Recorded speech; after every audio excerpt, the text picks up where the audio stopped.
नमस्कार। हर साल 14 सितंबर को हिंदी दिवस मनाया जाता है, स्कूलों में, ऑफिस में, हर जगह, है ना।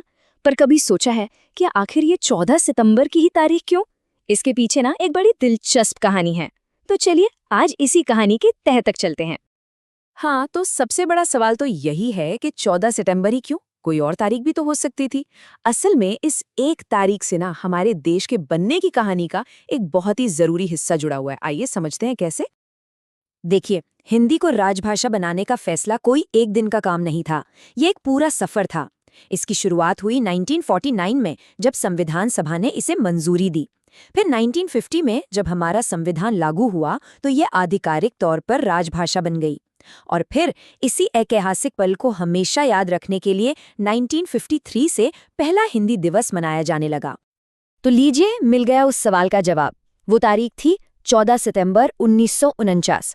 यही वो ऐतिहासिक दिन था जब भारत की संविधान सभा ने मिलकर एक फैसला लिया।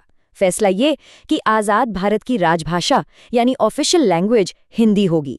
बस इसी दिन को यादगार बनाने के लिए हम हर साल हिंदी दिवस मनाते हैं। लेकिन कहानी में एक छोटा सा ट्विस्ट है। ऐसा नहीं था कि ये फैसला अगले ही दिन पूरे देश पर लागू हो गया। नहीं, संविधान ने 15 साल का वक्त दिया। आप कह सकते हैं कि एक तरह का ट्रांजिशन पीरियड। और इसके पीछे सोच बहुत सीधी सी थी। सोच ये थी कि जो लोग दूसरी भाषाएं बोलते हैं उन्हें हिंदी सीखने और उसे अपनाने का पूरा पूरा मौका मिले। मतलब ये बदलाव किसी पर थोपा हुआ महसूस न हो। अब एक सवाल और उठता है कि आखिर एक भाषा की इतनी जरूरत ही क्यों थी? तो देखिए, उस वक्त के जो हमारे नेता थे, उनके लिए सबसे बड़ी चीज थी देश की एकता। उनका मानना था कि एक नया नया आजाद देश, उसे एक धागे में पिरोने के लिए एक कॉमन लैंग्वेज, एक संपर्क भाषा का होना बहुत जरूरी है। और यहीं आकर ना इस दिन का असली मतलब समझ में आता है। हिंदी दिवस सिर्फ एक तारीख याद करने का दिन नहीं है। ये मामला सिर्फ एक भाषा का है ही नहीं, ये उससे कहीं ज्यादा गहरा है। ये सीधे सीधे हमारी सांस्कृतिक पहचान और हमारी एकता की भावना से जुड़ा हुआ है। तो फिर हिंदी का रोल क्या है? देखिए, ये सिर्फ बातचीत का एक तरीका नहीं है, ये हमारी कल्चरल यूनिटी का एक सिंबल है।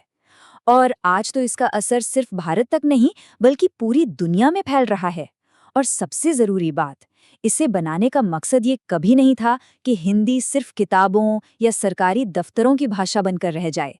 नहीं, मकसद था इसे हम सबकी रोजमर्रा की जिंदगी का हिस्सा बनाना। तो ये तो हो गई इतिहास की बात। पर आज आज हमारे लिए हिंदी दिवस का क्या मतलब है? असल में ये दिन हमें हमारी एक जिम्मेदारी याद दिलाता है।